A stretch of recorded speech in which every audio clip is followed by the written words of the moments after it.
Anyone receiving more than $600 through digital payment tools and seller platforms is now having that transaction reported to the IRS. This reporting is being done via Form 1099-K. Here is what you need to know.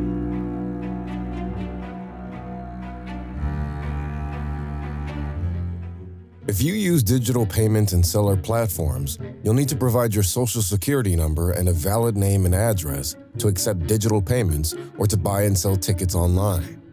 And understand every time you use these platforms, it is possible the transactions for those receiving funds will have this activity reported to the IRS. If the IRS considers a transaction business-related, you'll need to report it on your tax return, even for casual transactions that lose money.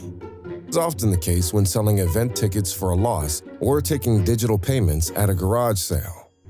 You can expect to receive a separate 1099-K from every platform you use where you exceed the annual threshold. Prior to 2022, the reporting threshold was $20,000 and more than 200 transactions. But with the perceived underreporting of income by those in the gig economy, the transaction threshold was eliminated and the dollar threshold was lowered to $600. Now the IRS will use their computer auditing to compare your 1099-Ks with what you report on your tax return and audit you if they do not match. Whenever you exchange money with friends in a digital format like Venmo, have them mark the transaction as non-business. Each application will handle this differently, but it is critical you do this to avoid getting a 1099-K in error. When receiving payments from friends, if there's potential for error, ask for a check or cash. This will avoid the 1099-K reporting mess. When splitting a bill at a restaurant, don't have one person pay and then get reimbursement.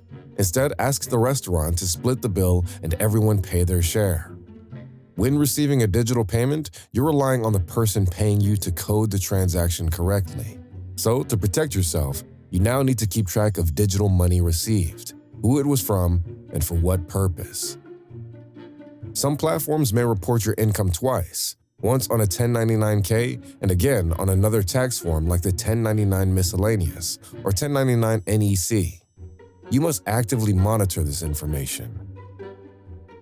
Infrequent sellers on places like eBay, Etsy, and Amazon are now in business when payments received are more than $600. Be prepared to create a business tax return to capture this activity. 1099-K reporting has wide-reaching implications. Given the level of public outcry, a rollback of 1099-K reporting thresholds is possible. But given the nature of Congress, don't plan on it.